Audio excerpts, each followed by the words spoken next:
Ladies and gentlemen, welcome back to another episode of Uncontested Investing.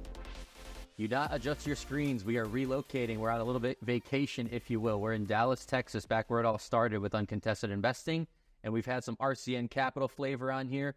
So we figured it's only right to get REI Ink on the podcast as well. I'm joined by Suzanne Andresen, President and Chief Revenue Officer of REI Ink. Suzanne, thank you so much for joining us.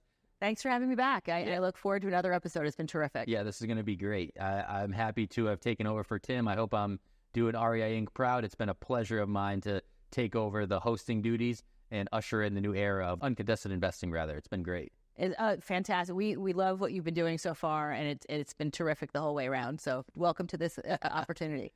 Let's get right into it. We wanted to talk about one of the things that's a huge pain point for investors right now, and something that you're very passionate about, something that you can speak on very clearly, and that's the housing shortage and how we can kind of combat that, how investors and how creative they can get with some solutions that may have come to the forefront very recently. Can you expand on that a little bit? Sure, of course. You know, there's a significant shortage for whatever reason. I think COVID certainly played into that, where folks have been able to prove their value and remote work, and that's, throughout the country. I think, and part of what we're doing in this space, certainly with the real estate investors, there seems to have been almost a demonization of the landlord. And I think we need to find a way beyond that and show that, the American dream, from our parents' generation and prior to that, was to own a home, to have the opportunity for home ownership. And I think today the American dream is to have a home. You may own it or you may rent it. And there are purposeful residents that choose to rent. They like the flexibility of renting and having the opportunity to move wherever and whenever they want to participate. But we need to find a way to, bridge that gap from helping them. If they choose to want to own a home, how can we help them get there from that transition? Nice. And is there a specific government plan that's been brought into the fold, or? I think there could be, there should be. Let me put it that way. Okay. I think there's a great opportunity for us to develop that. So I've got a soon-to-be senior in college, and there's a plan. A 529 is a way for you to put a savings plan aside for that college education. So the parents, the grandparents, or anyone can contribute to that through a tax savings engagement.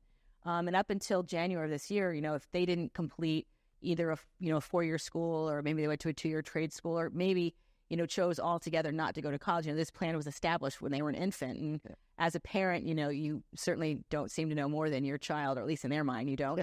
And so that their desire for higher education may have changed from what the intent was. But in January of this year, the government has allowed the money left in that 529 account to be transitioned into an IRA. So based upon where you are and the contributing limits to that, you can now take that allocation annually out until you deplete the remaining monies in the 529. We'll call it a 529C for college.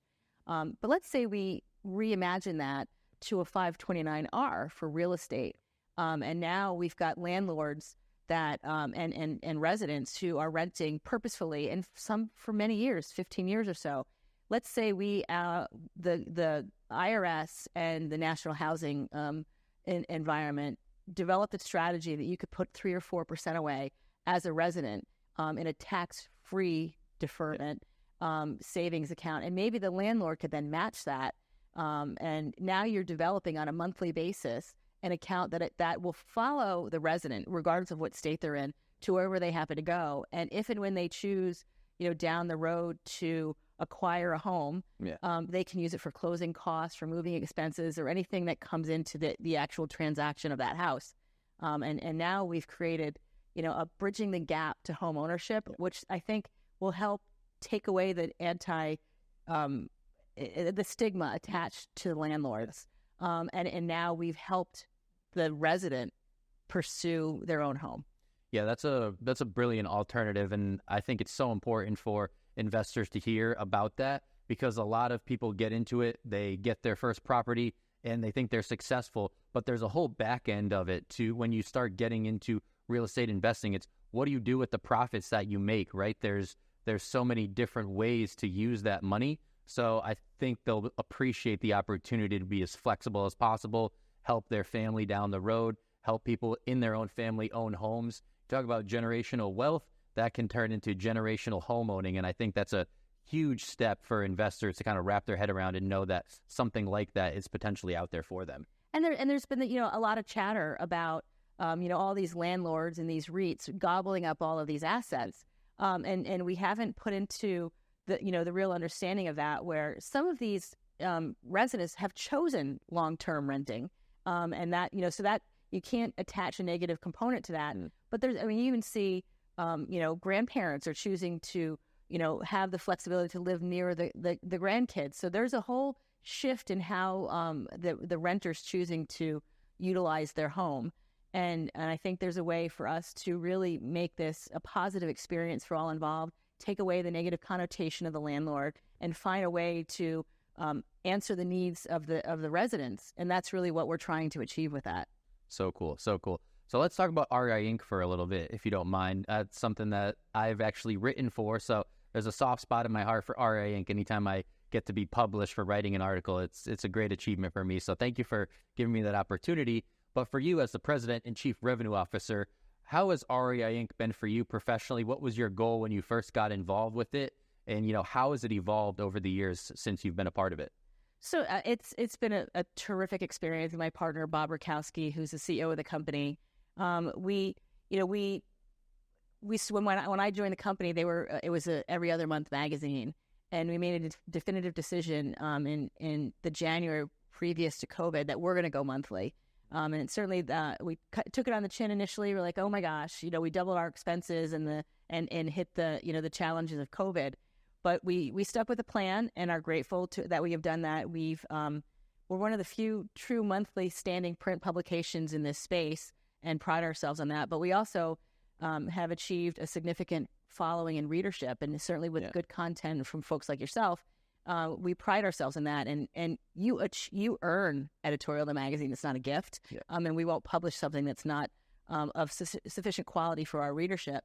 But even with our newsletter, we have a following of 60,000 investors in the digital world, and our news goes out on Mondays and Thursdays, and our open rate have hit as high as a 25% open rate, and click through from all of that content as high as 18%. When the industry average is 3% on a click-through rate, to really be able to achieve that is significant. And we know that we've got to have a good message for the audience, and that we have created, an informational opportunity to educate the industry, which is really our goal as a company, to make sure we provide good content, and that we're helping investors, regardless of their size, to achieve the growth of their portfolio, whatever they're trying to do.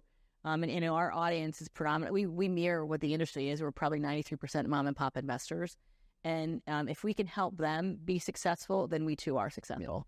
Now, how gratifying is that? Because, there's one thing of owning a magazine or being a part of a magazine, one that's successful, but there's another step to that, right? Because you're actually helping people, you're educating. How gratifying has that been to maybe get some feedback from your readers? This article really rang home with me. This allowed me to be more successful in the space. That you're making such a positive impact. That's got to feel really good, I imagine. It does. I mean, when you look at it's a big step to acquire an asset, especially for the smaller investor.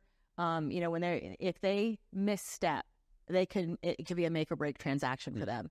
So we want to make sure that what the information that we're providing is accurate, and we help them achieve what they're trying to achieve.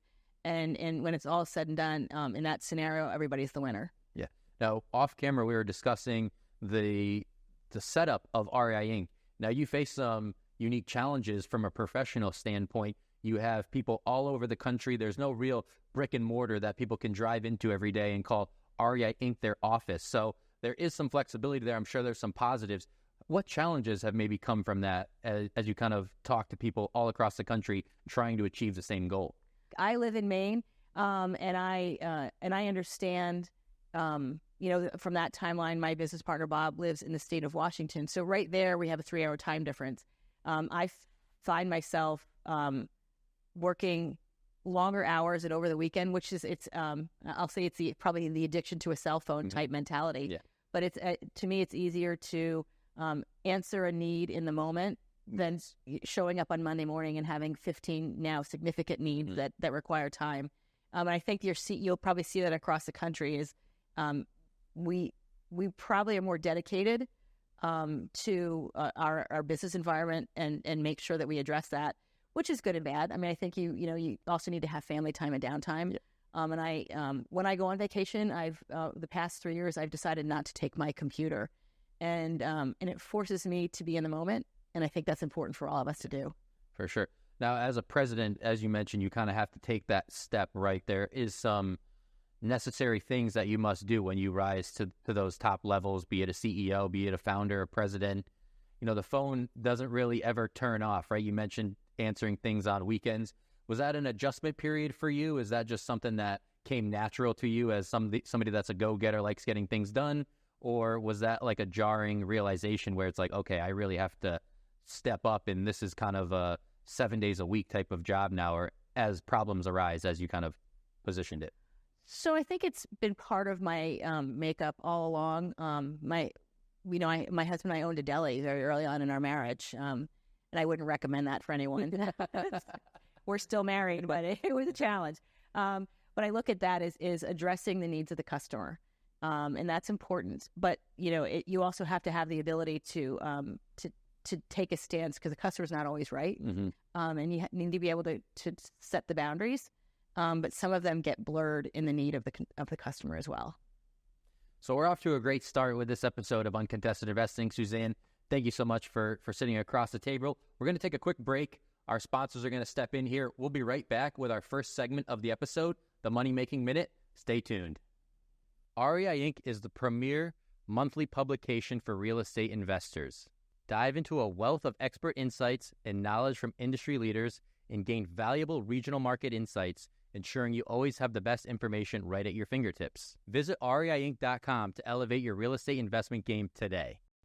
And we're back with this week's episode of Uncontested Investing. Once again, I am joined by President and Chief Revenue Officer of REI Ink, Suzanne Andresen.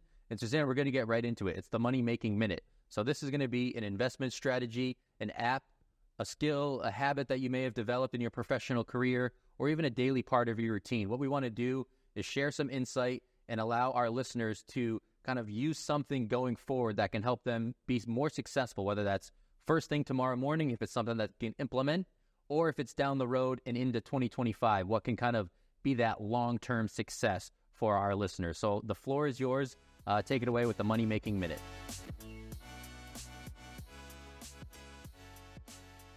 So I think the biggest piece, especially in the investor space, is make sure you do your due diligence. That's something that we actually try and instill in our newsletter that goes out on Monday and Thursday.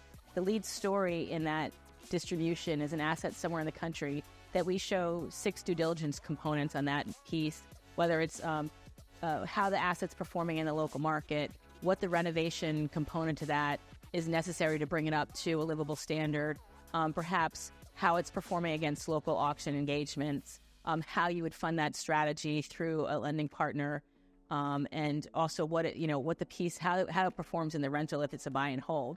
And I think those are the key pieces that the investor needs to make sure that they're staying on top of, is doing your due diligence, making sure you've done the research, using everything that we provide from the magazine, but everything that's available to you in the industry to evaluate that asset.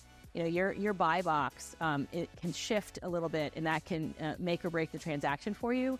And I know that the smaller investors probably have their boundaries are a little blurred from that versus some of the national REITs, because that buy box is a definitive, either it's this return or it's not, and they pass on the asset. But you want to make sure, regardless of your acquisition, is that you're buying what makes sense for your portfolio. Don't extend yourself. Don't go out on a whim and think you can make it work. Make sure it works based upon the information, and the due diligence that you've done behind that is paramount.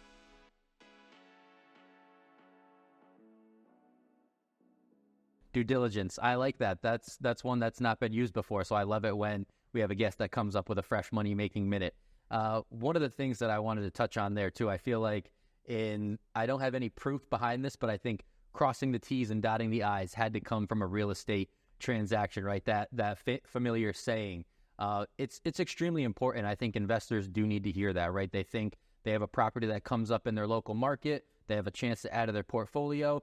and they just try to snatch it up as soon as possible, right? There's such a race to get that property, get your hands on it.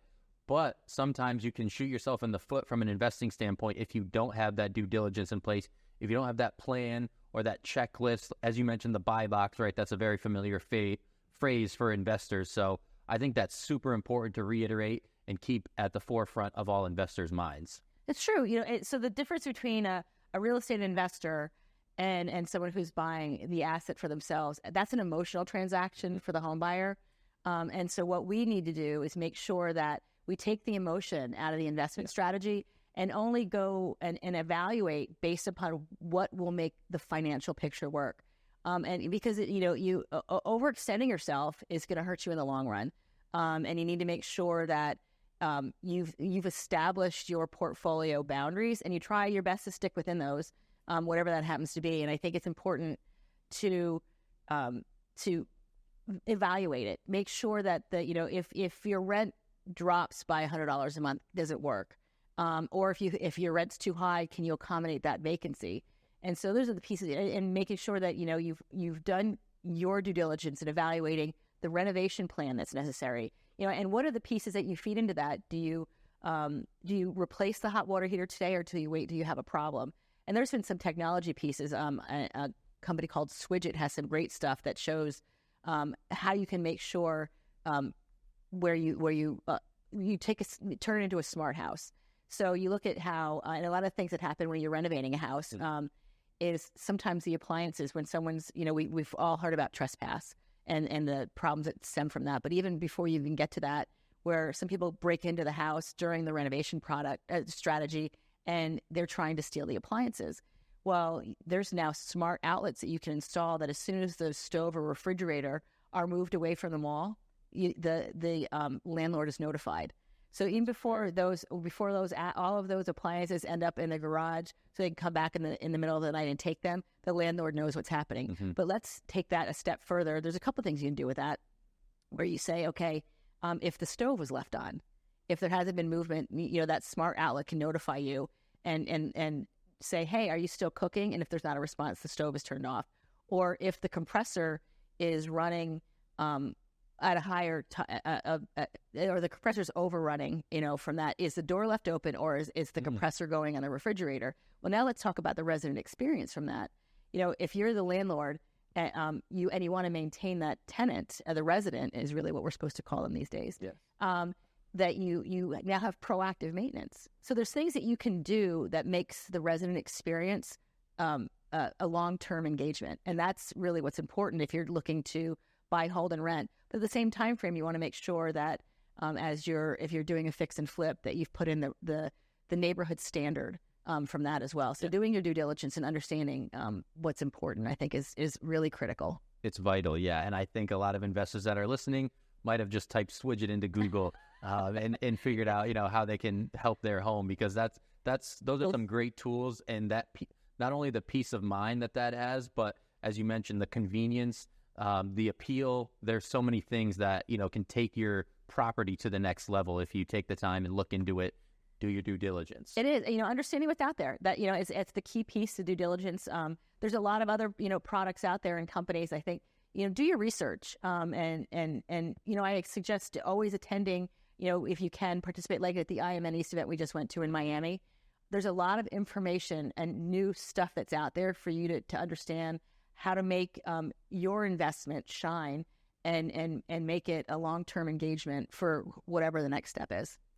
One other thing I wanted to touch on that I believe a president of a magazine and a real estate investor might have in common is meeting the deadline, right? Stories need to get published.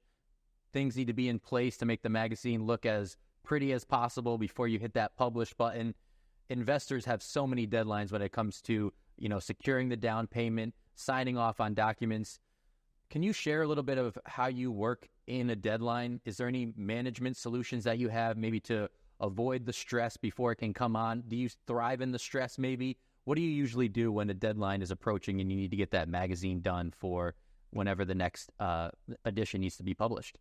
So I feel that my job is a roller coaster. It's the constant deadline of going to press. And sometimes so just to, for starters, REI Ink, INK, as in the written word, we believe that print is here to stay. We've actually seen an uptick in magazine subscriptions because people are no longer sharing an issue in an office, but they're having it sent now to their home office. Yep. So now you look at a deadline. Sometimes we need to ask for grace from the press because we're scheduled to go on the press. And when we don't make that, that delay can actually bump people behind us. So that it's a well-oiled machine from that perspective. So I think it's critical that we do our best to stay on line. We try and build in a buffer, although we'll never tell you we have that when we give you the deadline. But we do try and manage that for that. But that, that can hold true even when you talk about buying an asset. You've got commitments, whether it's from your loan engagement.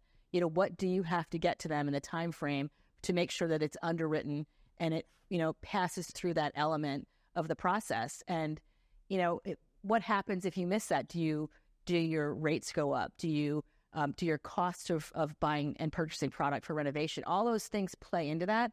So you need to make sure that as part of your strategy, you've got realistic timeframes to meet the deadlines, because pausing can create havoc, whether it's in the production of the press or you're trying to finalize that loan and transaction. That's awesome. All right, so some more insightful, impactful information from Suzanne. You're killing it today. Thank you so much for joining us. Our last sponsor read is coming up. We're going to do the deal breaker, deal maker, and wrap this episode up. Suzanne, it's been a great one. Terrific, thanks. Whether you're pursuing long-term or short-term ventures, RCN Capital's wide range of loan programs will help you reach your financial goals with ease and flexibility. We have loan programs for fix and flips, long-term rentals, new construction, and multifamily properties. To learn more about our loan programs or apply, click on the link in our bio or email info@rcncapital.com.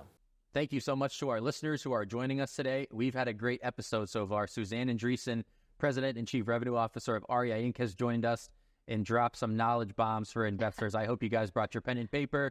I hope you're recording this episode, whatever you need to do, because there's been some good stuff that Suzanne has shared. She's going to continue that trend. We're going to get into our last segment of the episode, Deal Breaker, Deal Maker. Suzanne, for this segment, it's going to be what causes a deal to break down? What do all successful deals have in common? It's pretty simple, but the floor is yours. Go ahead.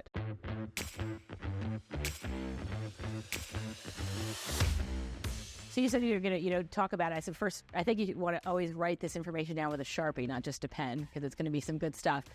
So I think probably the biggest thing that can be a deal breaker or deal maker would be lack of communication. We'll go to the old saying, it's easier to ask for permission than forgiveness. If you're upfront and know what you're falling behind on, whether it's your inspection, delivery of product, whatever that happens to be, let people know in advance. I think, it's easier to manage and accommodate a last minute request or change. You call it a change order, whatever that happens to be. In this process, buying the asset and making sure that it's going to meet with your buy box, meet with the expectations of all of your funding strategies or timelines, making sure that, if you've got a new resident coming in that has to be and occupy on the 15th of the month, you need to let them know, if you're falling behind our timelines, what can you do to keep moving this process forward? And that really comes down to communication. And just be upfront about it. Don't drop the bomb that you can't do it last minute, because that really is what's going to affect and create a negative outcome. Just make sure you're always, communicate. It's the easiest way to fix that. It's a very inexpensive tool, and I think it's something that you can use on a daily basis. As a journalism and communications major, I appreciate that answer very much. I think it's the key to everything. Investors can kind of get in their own head. Not only investors, people across all industries can get in their own head sometimes, and it's better to maybe shove this problem under the rug and hopefully nobody notices about it. But in real estate investing, these problems can cause extreme ramifications. As you mentioned, somebody planning to move in on the 15th, if they show up on the 15th ready to move in and there hasn't been an issue that's been communicated, now you have serious issues. So I think that is extremely important for every investor to carry through them for wherever they are in their career. If they need to start doing it or if they're going to start tomorrow, communication can carry you through so many obstacles in the industry. But, try and map out a solution in your head. You've got someone who's expected to occupy on the 15th. What can be done? Well, are they using a pod unit to storage? help, so we can put this here, do you have to put them up for a couple of days in a hotel? Whatever it happens to be to make this work, you need to provide a solution. At the same time you're, divulging a problem, say, and now here's what I believe we can do to help fix this scenario. But, communicate, they'll appreciate that. Whatever the person on the other side of that equation appreciates the honesty piece of that, but also you've shared an issue and here's a couple solutions. What works best for you? Let them know that they have buy-in and input and solve it together. I think that's going to be really the success behind that. And if we could kind of put this in Google review terms, how many times do you leave a review? If you go somewhere, you order a cup of coffee, you get your cup of coffee, you leave, right? But if there was a problem, they messed up your order, now you get a free coffee or you get a 15% off coupon for your next order. It's those solutions that really stick in people's minds, and investors can win in the long term if, as you said, they come up with those solutions. It can help people communicate, let them know what's happening and what's going to be done about it. Well, word of mouth is a significant provider of information. And they say 1 out of 10 people provides a positive review. Yep. It's probably the reverse of that you get the negative. And that negative is hard to shake once you get it. Yep. So it's imperative that you try, and we're all trying to do our best, but you try and make sure the communication piece and you stayed in front of that and always try and find a solution for it, and that really will work for everybody. One level further of communication could be networking. It's very common in our industry. It brought us together. It's the reason I traveled down to Dallas. I'm sure the same for you. How important is it for investors to not only focus on the boots on the ground approach, getting their next property wrapped into their portfolio, but networking is a huge piece of the puzzle and can set them up for long-term success? It's true. I'm here because of a networking strategy. The mid-year Home Investors Convention, it happens to be in Dallas, and I'm here attending that. And there you will learn, I think, your most from your collaborative approach with your colleagues. They've all had the same scenario, and maybe they can give you a different solution that they've come across on how to solve something. But I think it's a way for you to really learn from your peers and really develop that, and that will go on for years. Whether you're in California, Florida, Texas, Maine, wherever, a lot of that has a common approach, and I think there's a way for us to work on that together. Yeah, the real estate industry can be so competitive or seem competitive from the outside looking in, but once you are actually submerged in it, and realize people are here to help each other, there is that collaborative effort. There is partnering on deals to get across the finish line. There's so many different solutions where networking and collaboration actually come into play more often than not. And it's not that lone wolf, I got to get this property, I can't tell anybody about this leads or about this new source of business that I found. It's a very open community that's willing to help each other. Kind of people have risen up the ladder. Instead of kicking the ladder down, they reach their hand down and pull the next person up the ladder is what I found in this industry. It's true. It's very true. And I think, there's a cross-pollination of whether you're with a REIT, and you look at some of those engagements, like the National Rental Home Council, that was established with the largest REITs to make sure they had a common ground to communicate on. They're all competitors, but they all came together to collaborate and make a better opportunity for the industry. And I think if we mirror that opportunity and make sure that we collaborate amongst ourselves, it's a terrific outcome. Lastly, my favorite question to ask, real estate investing is a very draining profession. It can be, right? As we've mentioned, like being a president of a magazine, hitting that deadline, it's a very 24/7, 365 industry. Kids' softball games get missed. Important dates may be rescheduled or canceled. So there's got to be something that all investors can have that's outside of the investment space, right? Their passion project. What do they do to recharge their batteries, remotivate themselves, and they can bring that energy from their passion back into real estate investing, back into the industry? Do you have something along those lines that keeps you motivated and kind of recharges you, or is another way to, put some energy into something else that's not strictly real estate? Sure. Well, for those of you that don't know me, I'm an elected municipal officer in West Bath, Maine, and I've decided to take that a step further. I'm running for state senate at this upcoming election in November, and I feel I'm very motivated and passionate about supporting the community of Maine. And I was asked by one of my challengers, who I believe will be facing off in November, Who will I caucus with? And to me, it's not a who, it's a what. And what will I caucus for? Mm-hmm. I'm running as an unenrolled candidate. I'm intentionally unenrolled. I don't believe you need a party to represent the people. And I will have to pick, I'll say, a side during the caucus of an opportunity, but it's going to be the side that represents the people and not the really the party behind it. And that's, to me, a very strong, position that I believe in. Politics needs more people like you. I'll just say pretty as clear as I can. That's a great way to look at it. Just getting into your communities and helping the people that need it the most, solving the problems that are at the forefront that affect people's lives every day. I think the way that you view politics is very unique, and people need to kind of latch onto the Suzanne Andresen story, and maybe Maine won't be the last stop for you in your political journey. Congratulations on all your success. Thank you so much for joining us. It's been a pleasure having you today. It's been a pleasure being here. Thank you for having me. That's awesome. What an episode. Suzanne, thank you again. To our listeners, thank you so much. This has been a great episode. I hope you guys have learned a lot today. For Nate Zielinski of Uncontested Investing, we'll see you all in the next one. Thank you for listening to Uncontested Investing.